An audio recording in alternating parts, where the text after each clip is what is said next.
विदेशी मायका परदेसी ससुराल। क्या बात है अनु बहन, आजकल आप दिखाई नहीं देती, कहाँ रहती हो दिन भर? हाँ भाई, आजकल बाहर खड़े होने की फुर्सत किसके पास है। हमारा तो घर में ही मन लग जाता है। वो आईपैड है ना मेरे पास, उसी पर बैठकर ओटीटी पर ड्रामे देखती रहती हूँ। ये ड्रामा क्या भला है भाई, हम तो पहली बार सुन रहे हैं। किसी नए चैनल की बात कर रही हो क्या? बस इसीलिए मैं बाहर नहीं निकलती। अब हमारे स्टैंडर्ड का यहाँ कॉलोनी में कोई रहता भी तो नहीं है। मेरी बातें किसी के समझ में भी नहीं आती। अब एक बात कहो फिर उसके बाद 5 मिनट तक उसको समझाते रहो। अरे भाई, ड्रामा कोई सास बहू का सीरियल नहीं होता। ड्रामा मतलब कोरियन ड्रामा, कोरिया के फिल्म शोज वगैरह होते ना। वैसे भी तू जान के क्या करेगी? कहाँ तू है सास बहू के दांव पेच वाले सीरियल देखने वाली औरत, और कहाँ ये कोरियन ड्रामा। तेरे पल्ले नहीं पड़ने वाला। अच्छा भाई, हम तो छोटे लोग हैं और तुम हो बड़ी हाई फाई। एक बात बताओ, तुम्हें ये कोरिया की भाषा कब से आ गई जो तुम कोरिया के शो देखने गई? कर दी ना गवारों वाली बात। अब टीवी के 4 चैनलों से बाहर निकलो तब तो तुम्हें पता चले कि दुनिया में और क्या क्या है। आजकल किसी दूसरे देश की फिल्म या सिनेमा देखने के लिए उनकी भाषा जानना जरूरी नहीं है। हिंदी में डब होकर सब कुछ मिल जाता है। बुरा मत मानना, लेकिन एक बात कहूं, अभी ना तुम्हें बहुत समय लगेगा नए जमाने के हिसाब से खुद को अपडेट करने में। अब हर कोई अनु शर्मा थोड़ी ना होता है जो जमाने के साथ कदम से कदम मिलाकर चले। अनु अभी पड़ोसन शीला के साथ गली में खड़ी होकर बातें कर रही थी, तभी गली में चाट बेचने वाली की आवाज सुनाई देती है। अरे तू छोड़िए ड्रामा, क्या कोरियन ड्रामा। अच्छा चलना, गोलगप्पे खाते, मजा आ जाएगा। कितनी डाउन मार्केट वाली बातें करती हो शीला तुम। इतने साल हो गए हमें यहाँ रहते हुए। तुम्हारे पति कहाँ से कहाँ पहुंच गए, लेकिन तुम्हारी सोच आज भी वहीं के वहीं है। अरे कुछ तो परिवर्तन लाओ अपने अंदर। इतने बड़े ऑफिसर की बीवी हो गई हो। अच्छा लगता है क्या गली में खड़े होकर ये जाहिलों की तरह मुंह खोल खोल कर गोलगप्पे खाना? स्टैंडर्ड नाम की भी कोई चीज होती है कि नहीं? माफ करना, मैं ये सड़क छाप दुकान पर जाकर गोलगप्पे नहीं खा पाऊंगी। अरे पति का प्रमोशन हो गया तो इसका मतलब ये थोड़ी ना कि इंसान अपनी असलियत भूल जाए। तो कोई पराई थोड़ी ना है, 25 साल से पड़ोस में रह रहे हैं हम। हमारे बीच में क्या फॉर्मेलिटी। मैं तो चली गोलगप्पे खाने, तू अपना ज्ञान झाड़ती रह। अनु अपने घर के अंदर आ जाती है और शीला गोलगप्पे खाने के लिए गली में खड़े हुए चाट वाले की तरफ बढ़ जाती है। तुम बस मोहल्ले की औरतों में शेखी बघाड़ती रहना। जानती हो ना हमारी गुनगुन के लिए कोई ढंग का लड़का नहीं मिल रहा है। समझ में नहीं आता करे तो क्या करे। अरे गुनगुन मेरी बेटी है, किसी ऐसे वैसे लड़के के साथ थोड़ी ना शादी कर दूंगी उसकी। लड़का कम से कम अमेरिका रिटर्न होना चाहिए, जिसके पास बंगला होगा, गाड़ी होगी, नौकर चाकर होंगे, जो मेरी बेटी को देश विदेश की यात्रा कराएगा। ऐसे लड़के के हाथ में हाथ दूंगी अपनी बेटी का, किसी सड़क छाप के हाथ में नहीं। मम्मी, बड़े बड़े सपने देखने से पहले एक बार ये तो देख लो कि हमारे पास क्या है जो कोई बड़े घर वाला, देश विदेश में घूमने वाला लड़का आकर हमसे रिश्ता जोड़ेगा। हमारी खुद की जेब में फूटी कौड़ी नहीं है और आप सपने देख रही हैं करोड़पति दामाद के। अरे बेटा, मुझे पता है कि मेरी जेब में फूटी कौड़ी नहीं है, तभी तो मैं चाहती हूँ कि मेरी बेटी ऐसे घर में जाए कि उसे कम से कम अपनी माँ वाली जिंदगी तो ना जीनी पड़े। और बेटा, तभी तो मैं तेरे लिए विदेशी दामाद ढूंढने की बात करती हूँ। विदेश में बैठे हुए लड़के को क्या पता कि इंडिया में हमारे पास क्या है और क्या नहीं। बड़े बुजुर्ग एक मोटी सी बात समझा कर गए हैं, गुड़ चाहे ना खिलाओ लेकिन गुड़ सी बात करनी आनी चाहिए। समझी कि नहीं? नहीं समझ में आई मम्मी। आपकी ये गोल गोल जलेबी जैसी बातें समझना ना बड़ा ही मुश्किल है। नहीं, नामुमकिन है। अरे बेटा, मेरे कहने का मतलब है कि माना कि हमारे पास पैसा नहीं है, लेकिन पैसा होने का दिखावा तो कर ही सकते हैं ना हम लोग। सबसे पहले एक ऐसा लड़का ढूंढना होगा जिसके पास खूब सारा पैसा हो और जो तुझसे शादी करने के लिए भी तैयार हो जाए। बाकी सब मैं देख लूंगी। कुछ दिन बाद गुनगुन अपने घर लौट रही थी कि एक बड़ी सी गाड़ी आकर उसके नजदीक रुकती है और उसमें से एक खूबसूरत नौजवान उतरकर उसके करीब आने लगता है। गुनगुन, मैं तुमसे कुछ कहना चाहता हूँ, क्या तुम मुझसे शादी करोगी? हे भगवान, ये सब सच है क्या? ये इतनी बड़ी गाड़ी वाला लड़का मुझसे शादी करना चाहता है। यही सही मौका है गुनगुन, हाँ कर दे, वरना मम्मी पापा के भरोसे बैठी रहेगी तो कमारी ही मरेगी। उनसे तो कुछ होने वाला नहीं है। लेकिन तुम मेरा नाम कैसे जानते हो? मैं तो तुम्हें नहीं जानती। आजकल ये कौन सी मुश्किल बात है। तुम कौन से कॉलेज से पढ़ी हो, तुम्हारा मोहल्ला, गली, नाम सब पता लगा लिया मैंने। मैं तुमसे सच्चा प्यार भी करता हूँ। लो, इसे तो सब कुछ पता है मेरे बारे में। कहीं इसे हमारे फटे हाल के बारे में पता चल गया तो ये भी भाग जाएगा। अच्छा ठीक है, देखो शादी ना एक बहुत बड़ा डिसीजन होता है और अपने पेरेंट्स की मर्जी के बिना ऐसे कैसे मैं तुमसे शादी का वादा कर सकती हूँ। अगर तुम वाकई मुझसे शादी करना चाहते हो तो अपने पेरेंट्स को लेकर मेरे घर आ जाना। मम्मी पापा तुमसे मिलकर हाँ कर देंगे तो मुझे भी कोई एतराज नहीं होगा। ठीक है, मैं अपने पेरेंट्स को लेकर शाम को तुम्हारे घर आता हूँ। वैसे तो मैं जानता हूँ तुम किस मोहल्ले में रहती हो, फिर भी एड्रेस दे दोगी तो थोड़ी आसानी होगी। हाँ, एड्रेस नोट कर लो और ये मेरा मोबाइल नंबर है, दिक्कत हो तो इस पर फोन कर लेना। मम्मी, बड़ी धमाकेदार खबर लेकर आई हूँ मैं।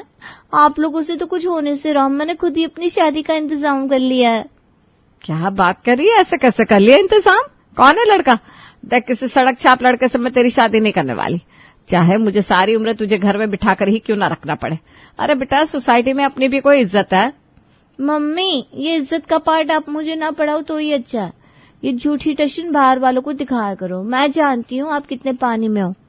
बेचारे पापा कितने साल बाहर नौकरी करके लौटे ताकि हमारी दाल रोटी चलती रहे। नौकरी वो उत्तराखंड में करते थे और आप सबको यूके बताकर यहाँ झूठा इंप्रेशन झाड़ती थी। हाँ, तो उत्तराखंड भी तो यूके ही होता है ना। और बेटा, हाथी के दांत खाने के अलग होते हैं, दिखाने के अलग। पहचान हाथी की उसके दिखावटी दांत से ही होती है।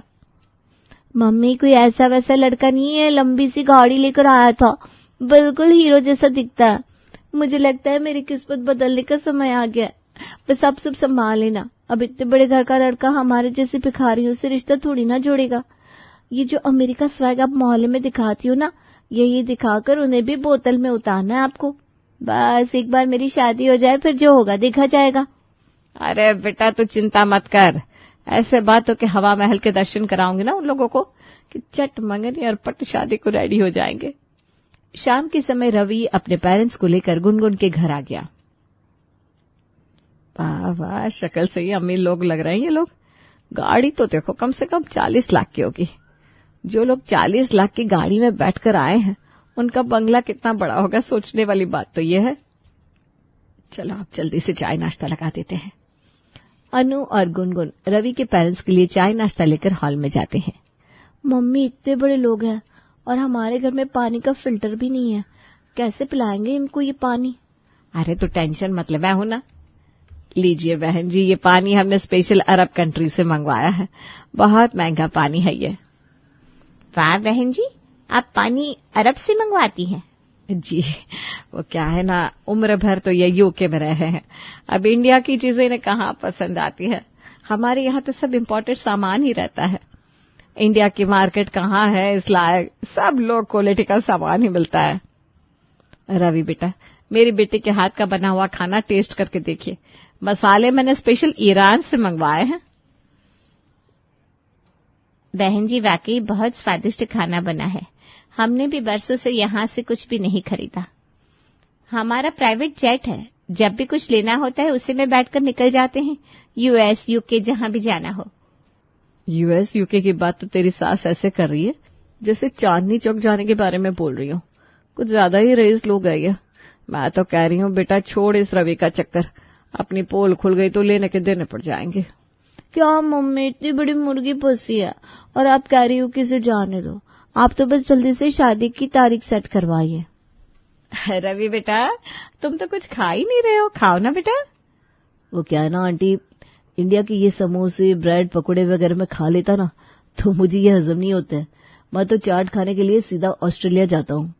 वाह बेटा वाह, हमें अपनी बेटी के लिए आपके जैसा ही रिश्ता चाहिए था। देखो ना, हम लोगों की सोच कितनी मिलती है। अच्छा बहन जी, अब शादी की बात कर लेते हैं। ये सारी बातें तो होती रहेगी। वैसे बेटा, आपने बताया नहीं आप काम क्या करते हैं? वो अडवाणी इंडस्ट्रीज है ना, बस आप ये समझ लीजिए उसके जो मालिक है धीरू भाई अडवाणी, उनका एक खास आदमी हूं मैं। मेरे बिना हिलते तक नहीं है वो। एक दिन ऑफिस न जाओ तो पूरा ऑफिस सर पर उठा लेते हैं। हाँ हाँ बेटा, वो तो मैं समझ रही हूँ। आप लोगों को देखकर ही समझ में आ रहा है कि बात तो है आप में। दोनों परिवारों ने मिलकर शादी की तारीख निकाल ली थी और आने वाली 20 तारीख को ही रवि और गुनगुन की शादी होना तय हो गया था। वो क्या है पापा जी, अभी मैं एक जरूरी काम से जर्मनी जा रहा हूँ। वहां से लौट कर आऊंगा कि तुरंत ही गुनगुन को शादी करके हमेशा के लिए अपने घर ले जाऊंगा। 2 दिन बाद वैसे तो ये एक फॉर्मेलिटी है, पर फिर भी एक आध दिन का समय हो तो हम लोग एक बार आपके घर आकर अपनी तसल्ली करना चाहेंगे। अरे बहन जी, शादी की डेट पक्की होते ही हम लोग तो शॉपिंग के लिए लंदन आ गए हैं। अब तो शादी से एक दिन पहले ही लौटेंगे। आपको भरोसा नहीं है क्या हम पर? अरे नहीं, ऐसी कोई बात नहीं है। जाने दीजिए, अब शादी में मुलाकात होगी। शादी में अभी तकरीबन 10 दिन बाकी थे। एक दिन गुनगुन के पिताजी नई दिल्ली मार्केट में कुछ सामान खरीद रहे थे, तभी उन्हें रवि की गाड़ी सड़क के किनारे खड़ी हुई नजर आती है। अरे ये तो दामाद जी की गाड़ी लग रही है। तभी उनकी नजर साइड में खड़े रवि पर पड़ती है, जो कि एक ठेले पर खड़ा हुआ गपागप गोलगप्पे खा रहा था। अरे रवि बाबू, आप तो कह रहे थे आपको इंडिया का चाट हजम नहीं होता, और यहाँ आप दबा दबा कर गोलगप्पे खा रहे हैं। अब रवि घबरा जाता है। अरे ये ससुर जी यहाँ कहाँ से टपक गए? वो क्या है ना पापा जी, मैं आज ही जर्मनी से लौटा हूँ। यहाँ पर एक काम से आया था, तभी इस गोलगप्पे वाले ने मुझसे कहा कि इसकी माँ बहुत बीमार है, अगर मैं गोलगप्पे खरीद लूंगा तो इसकी मदद हो जाएगी। बस फिर क्या था, मैंने सोचा मेरे 10 रुपए के गोलगप्पे खाने से इस बेचारे की इतनी मदद हो जाएगी, तो मैंने 3-4 प्लेट गोलगप्पे खा डाले। वाह बेटा वाह, क्या संस्कार है तुम्हारे। अगर ऐसी बात है तो ठीक है, 5 प्लेट गोलगप्पे हमारे भी बनवाओ, हम भी खाएंगे और हम भी मदद करेंगे। गुनगुन के पिताजी रवि के साथ मिलकर 5-6 प्लेट गोलगप्पे खाते हैं और फिर गोलगप्पे वाले को 100 रुपए फालतू देकर खुशी खुशी घर लौट जाते हैं। पिताजी के जाने के बाद आज तो बड़ी मुश्किल से जान बची है, वरना आज तो लगता था कि सारी पोल पट्टी खुल जाएगी। शादी से 2 दिन पहले। गुनगुन बेटा, देख तो तेरे ससुराल से लहंगा आया है, दामाद जी खुद लेकर आए हैं।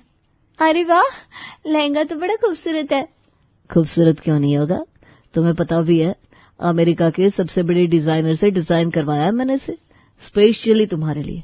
इस लहंगे की कीमत जानकर तुम ना हैरान रह जाओगी। खैर तुम कीमत के चक्कर में मत पड़ो, बस अपनी शादी की तैयारी करो। रवि के जाने के बाद ये डिजाइनर लहंगे ऐसे होते हैं क्या? कुछ ज्यादा ही सिंपल सा नहीं लग रहा। मुझे तो ऐसा लग रहा है यहाँ की लोकल मार्केट में 3-4 हजार में मिल जाएगा। लेकिन अगर मैंने ये बात गलती से भी रवि के सामने कह दी तो नाराज हो जाएगा वो। अरे नालायक, अमीरों की तरह सोचना और बोलना सीख ले। ये अमीर लोग ना डिजाइनर कपड़े पहनते हैं, और डिजाइनर कपड़े सिंपल सोबर ही होते हैं। चमचमाते कपड़े तो पटरी मार्केट में मिलते हैं। अब ऐसे कैसे अचानक से डिजाइनर तरीके से सोचना शुरू कर दूं मम्मी? मैंने तो सारी जिंदगी पटरी मार्केट के कपड़े पहने ना, तो चॉइस भी वैसी हो गई है। जल्दी ही शादी का दिन आ जाता है और गुनगुन की शादी रवि के साथ हो जाती है। शादी के बाद रवि, आपका तो विदेश में आना जाना लगा ही रहता है, इसी वजह से बड़े पापड़ बेलकर मैंने भी अपना पासपोर्ट बनवाया है। अब आप ये बताओ कि हनीमून के लिए मुझे कहाँ लेकर जा रहे हो? बेटा वो क्या है ना, ये लंदन अमेरिका जाने के बहुत मौके मिलेंगे। हमारे यहाँ परंपरा है कि शादी के बाद दुल्हा दुल्हन सबसे पहले ताजमहल ही देखने जाते हैं। मम्मी जी, आपकी ये परंपरा कुछ ज्यादा ही अजीब नहीं है? आगरा में हनीमून के लिए कौन जाता है?